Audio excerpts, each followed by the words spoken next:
오늘 저녁에 함께 나눌 말씀 호세아서 오늘 1장을 가지고 은혜를 나눕니다. 하나님의 진노를 기억하라. 하나님의 진노를 기억하라.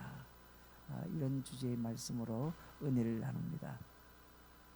하나님을 섬긴다는 사람들 가운데에도 진짜가 있고 가짜가 있습니다. 그렇죠? 하나님을 섬기는 것도 진짜가 있고 가짜가 있습니다. 그런데 오늘 본문 호세아 시대에는 지금으로부터 약 2700년 전이었는데 이스라엘 백성들 가운데서도 하나님을 섬기지 않는 가짜로 섬기는 사람들이 있었습니다. 하나님께서는 이들 가짜로 섬기는 이들에게는 진노하셔서 다시는 긍휼을 베풀지 않겠다. 오늘 그렇게 말씀하시는 그 사건이 등장합니다. 오늘날 우리가 사는 이 시대에도 하나님을 섬긴다고 하는 사람은 많습니다. 그러나 그 중에서 정말 하나님을 신실하게 섬기는 사람은 과연 몇이나 되겠는가? 예수님을 통해서 하나님을 알고 섬기는 사람은 하나님을 진정으로 예배하고 존경하는 사람이 분명할 것입니다. 오늘 본문 말씀 끝에서도 이스라엘이 모두가 다 하나님을 버렸지만은 마지막 날에는 한 우두머리를 중심으로 다시 하나님의 백성들이 돌아올 것이라, 그렇게 예언된 말씀이죠.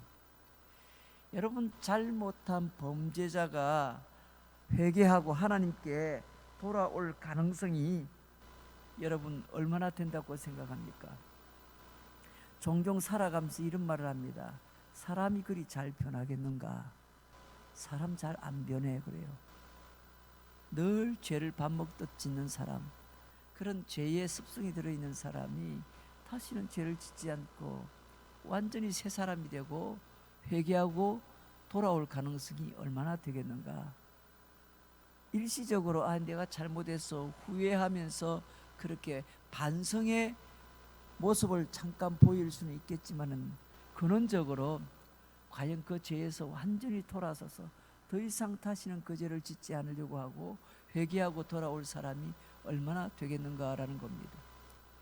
여러분, 오늘 우리가 함께 이 호세아 성경에 등장하는 하나님의 징계에 대해서 오늘 함께 나눠보려고 합니다. 여러분은 범죄자가 자신의 죄를 회개하고 선한 사람으로 돌아올 가능성이 정말 얼마나 생각합니까? 이런 내용의 답변은 다 다를 수 있습니다. 왜냐하면 이 질문에 대답하는 사람들은 항상 자신을 범죄자의 입장에서 생각하는 것이 아니라 정상적인 사람의 관점에서 범죄자의 상황을 추측하기 때문에 그렇게 긍정적인 대답을 하기가 어렵습니다.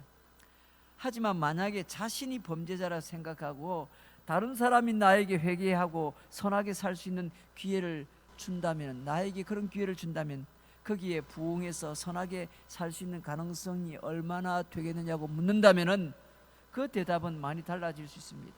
왜냐하면은 그게 지금 다른 사람의 문제가 아니라 자기 문제라고 생각하기 때문에 그렇습니다.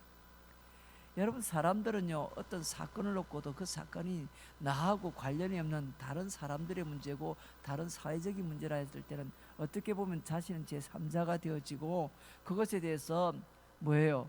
이러쿵저러쿵 말을 하는데도 부정적으로 얘기할 가능성이 많습니다. 그런데 정작 본인과 관계가 돼 있다 하는 얘기가 달라집니다. 그렇죠? 아마도 범죄자가 다시 회개하고 선한 사람이 될 수 있는 확률은 사실 정해진 것이 아니라 사람들이 그 사람을 믿고 기다려주는 만큼 다시 되돌아올 수 있다고 그렇게 볼 수 있습니다.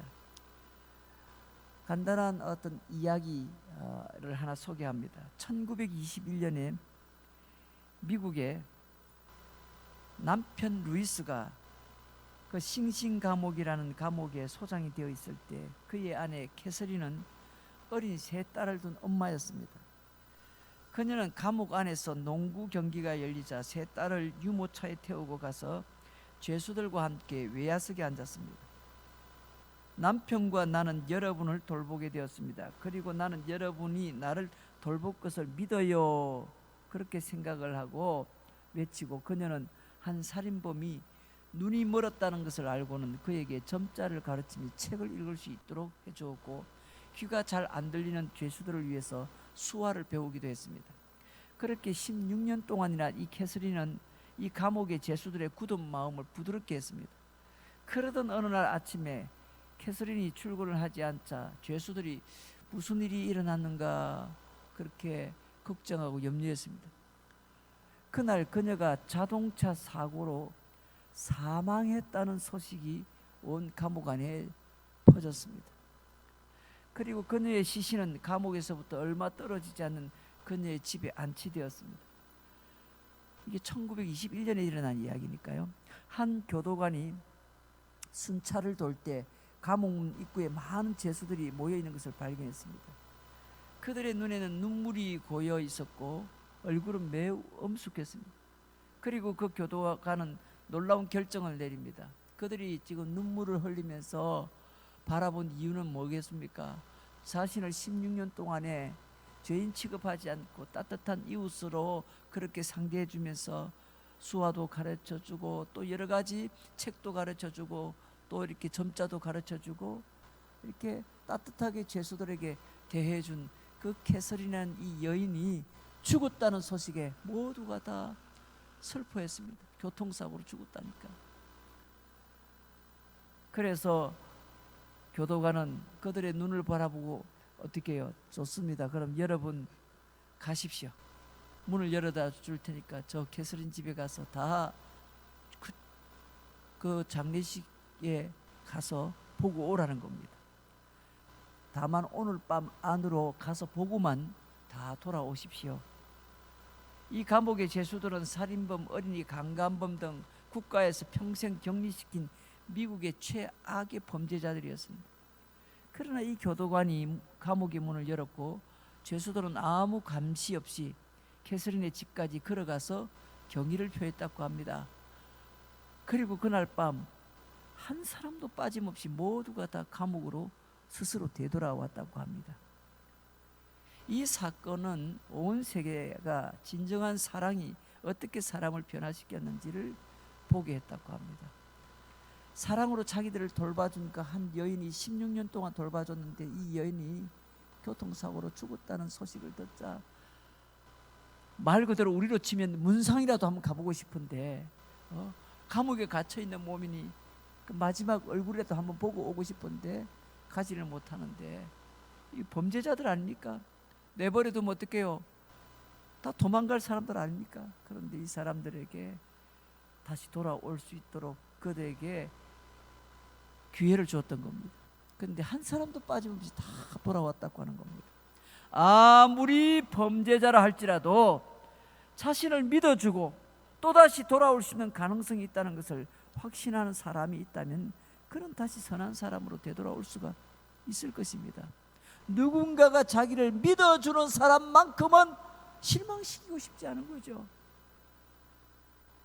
오늘 본문에 우리가 죄를 지은 이스라엘 백성들을 비록 징계하지만 그 징계의 끝에서 다시 돌아와서 하나님의 선한 백성이 되기를 원하는 이 하나님의 간절한 마음이 담겨 있는 것을 오늘 성경에서 볼 수 있습니다. 결국 오늘 이 말씀을 통해서 하나님의 그 진노에 의해서 그들에게 가해지는 이 징계의 의도는 그 징계 자체에 있는 것이 아니라 결국은 그의 백성을 다시금 회개하고 돌아오게 하는 데 있다는 겁니다. 여러분, 이스라엘 백성들이 범죄를 했던 이때는 언제입니까? 오늘 이 본문은 북쪽 이스라엘의 마지막 시기를 다룬 내용입니다.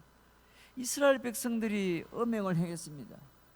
여기서 말하는 음란이라는 단어가 의미하는 것은 좀 더 단순하게 말하면 이스라엘이 하나님께 범죄했다는 것인데 그 범죄는 다른 게 아니라 하나님을 떠나서 다른 우상을 섬겼다는 것입니다.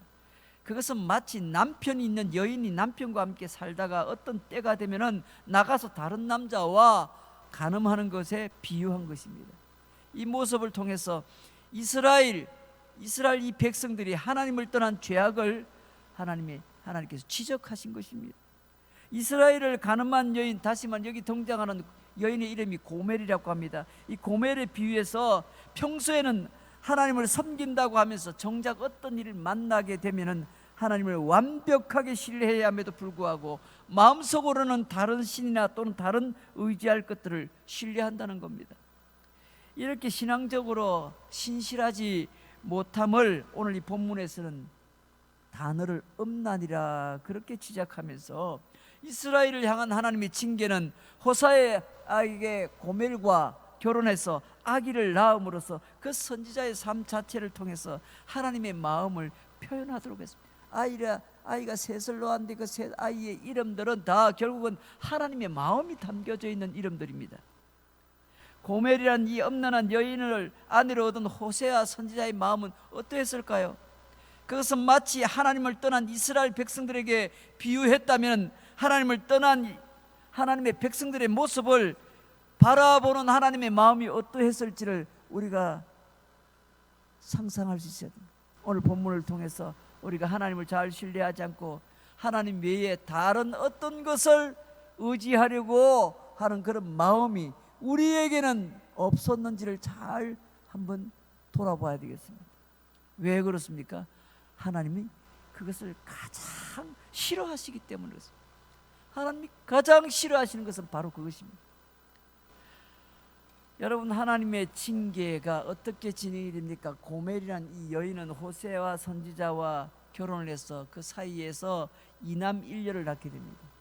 지속적으로 그렇게 아이를 낳았지만은 지속적으로 때만 되면 밖에 나가서 다른 남자들을 만나고 돌아다닙니다. 결과적으로 음란한 여인이라는 이런 대표적인 이름 가운데 하나가 그의 이름 고멜이라는 여인이 됩니다. 고멜하면 음란한 여인의 대표적인 이름이 되었습니다.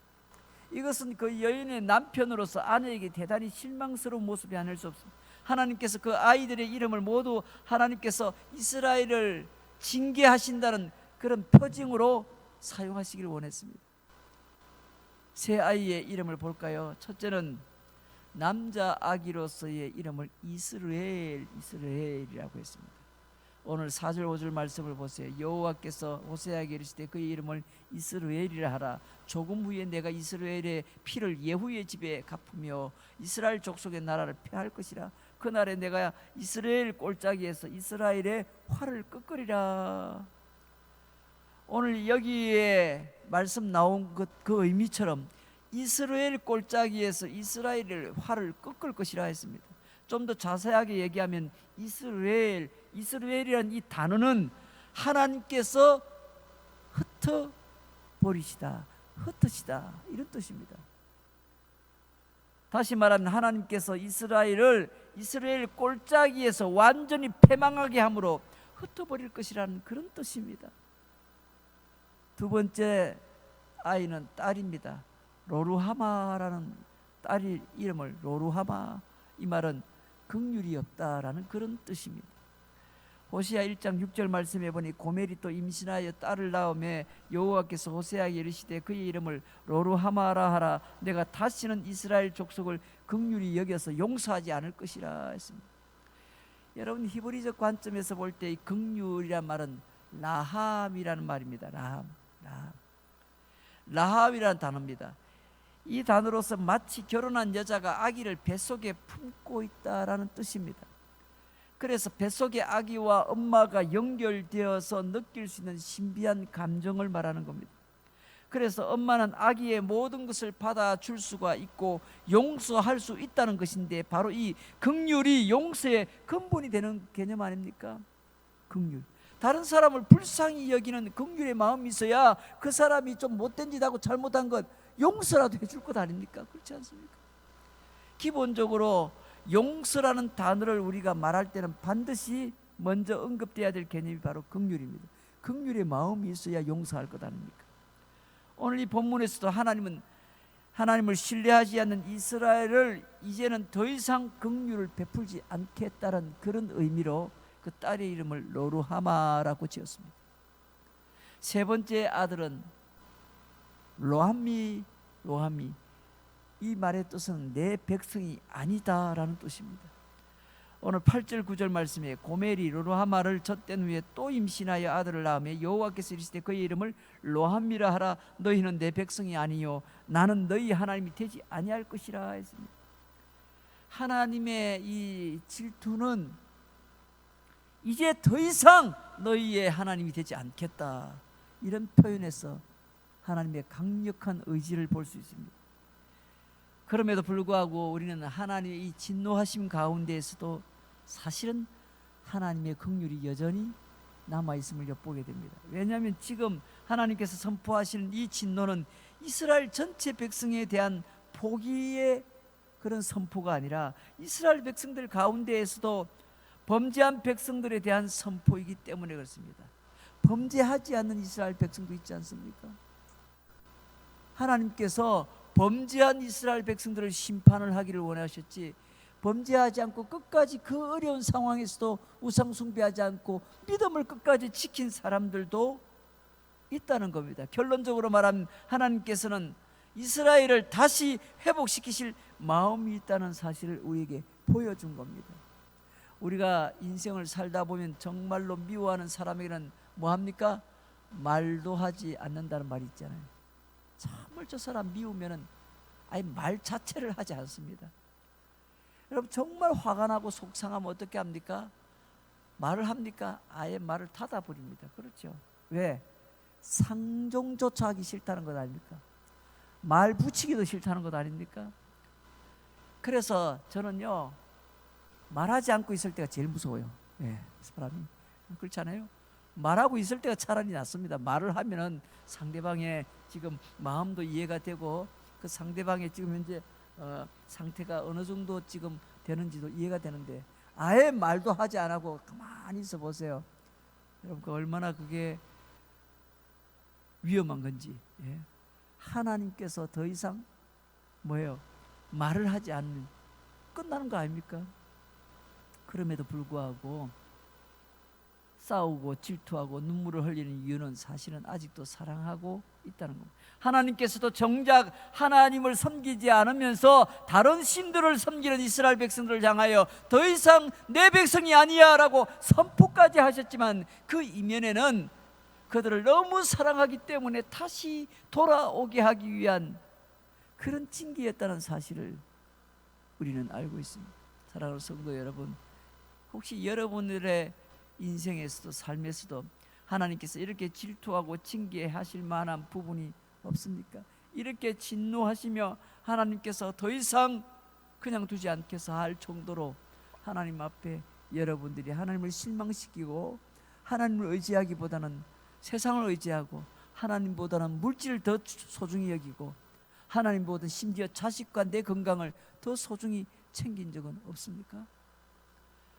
만약 여러분의 행위에 대하여 하나님께서 이렇게 선포하셨다면 여러분은 어떻게 반응하겠습니까? 이제 다시는 내 백성이라고 너희들 여기지 않을 거야.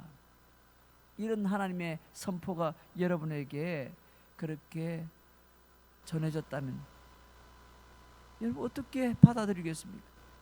하나님이 이런 선포의 이면에는 그 백성을 아주 버리시겠다는 그런 의미가 담겨 있는 것이 아니라 하나님을 떠나서 우상을 섬기는 것을 버리고 하나님께로 반드시 돌아오라는 강력한 메시지가 담겨 있다는 겁니다. 너 이제부터 내 자식이라고 여기지 않을 거야. 집 나가 하고 소리를 질러도 어떻게 합니까? 그 얘기는 반드시 집에 돌아와 뭐 하고 잘못했다고 빌고 그 얘기하고 똑같은 겁니다.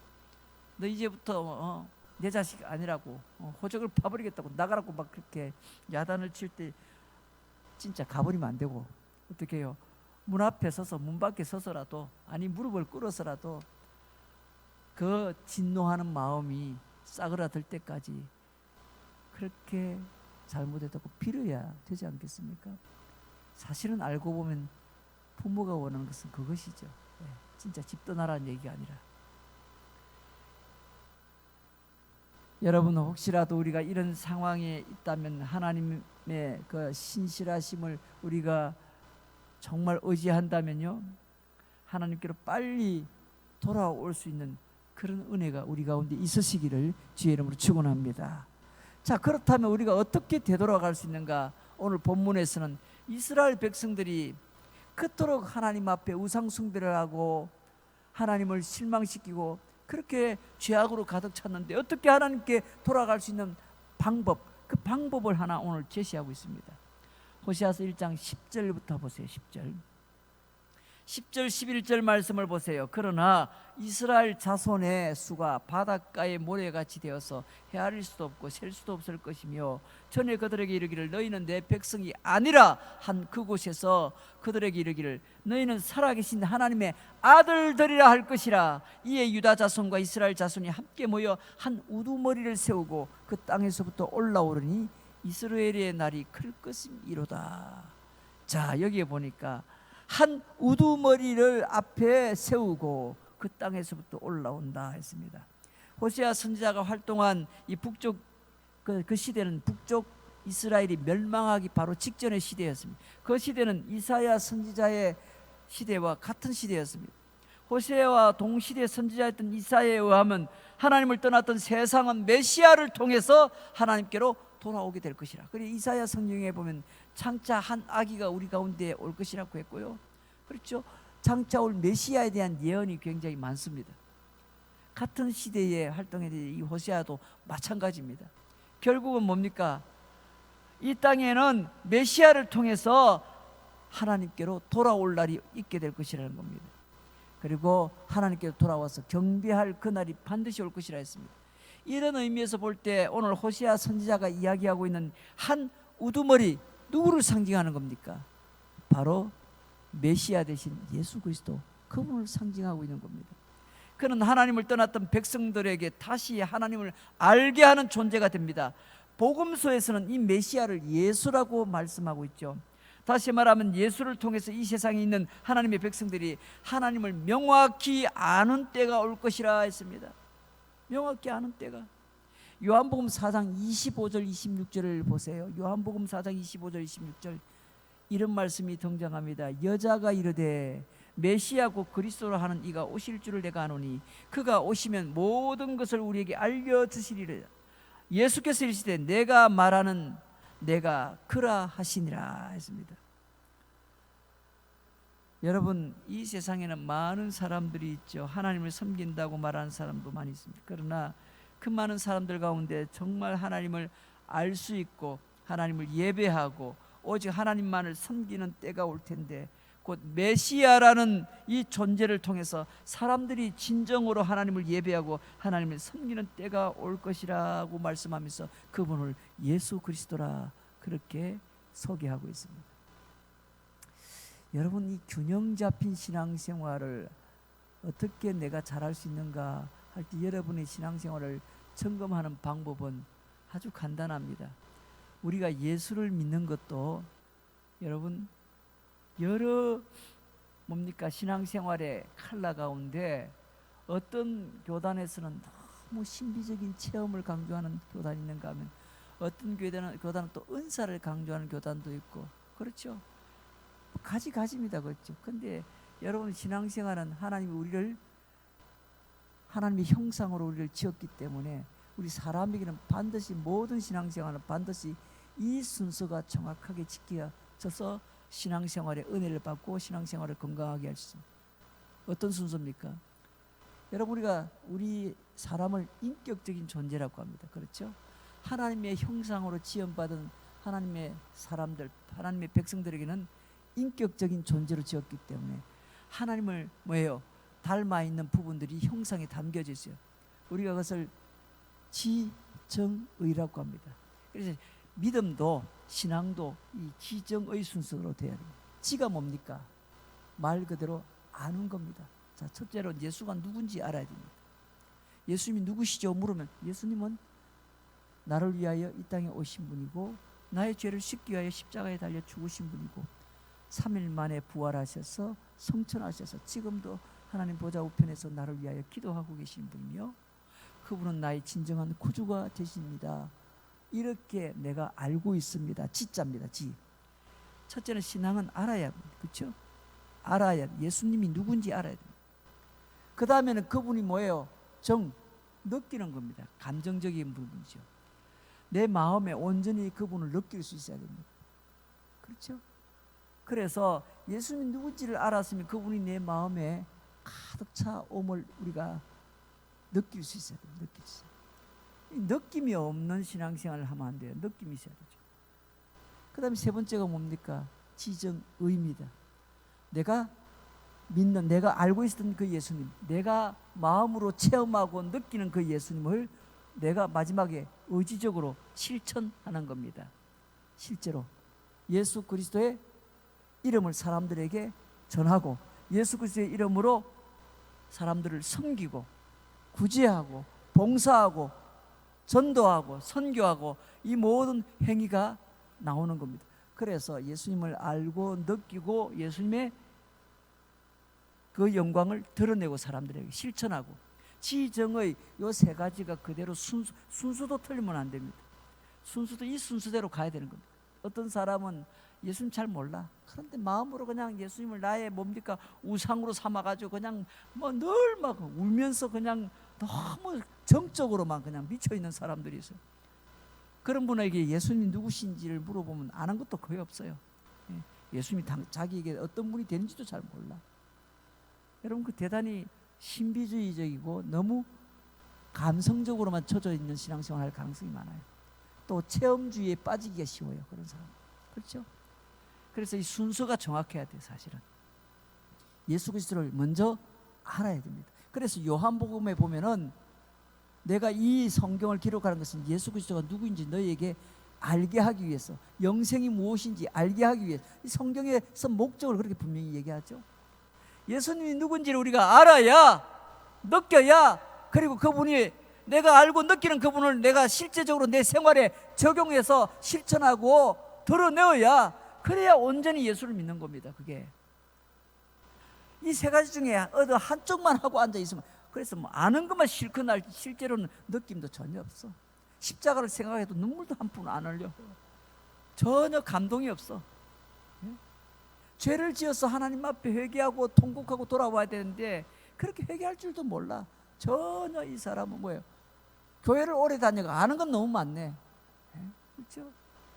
교회 생활 습관이라든지 예배 습관이라든지 뭐 옛날에 우리 이렇게 왔는데 해서 뭐 이런 것들은 많이 아는데 실제로 그가 주님을 느끼지를 못해. 주님의 마음을 느끼지 못해.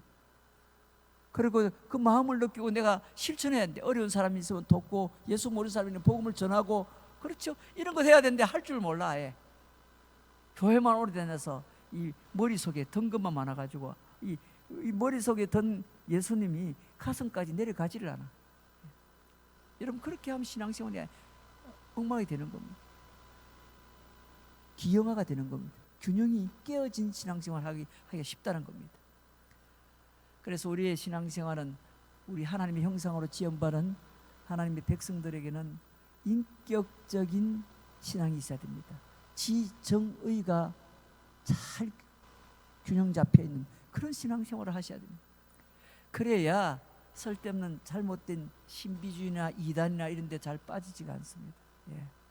너무 감정적으로 빠진 사람들, 또 너무 뭡니까 뭐 이웃을 위해서 구제 활동하고 봉사하고 선한 일, 그런 것만 많이 해서 자기의 뭐랄까요 보람만 자꾸 느끼려고, 자기의 얼굴만 자꾸 세우고 싶어서, 내 이런 것 좀 했다는 걸 남한테 알리고 싶어서. 여러분 너무 그런 쪽에만 또 가 있는 사람들도 곤란합니다. 그렇죠? 예수님이 누구신지를 알고 그분에 대해서 내가 주님의 마음을 느끼고 나아가 내가 예수 그리스도의 사랑으로 사람들을 섬기고, 이 순서가 순서대로 가야 이게 건강해지는 겁니다. 이 거꾸로 돼서 곤란하고 중간에 하나만 강조돼서도 곤란하고 그렇습니다.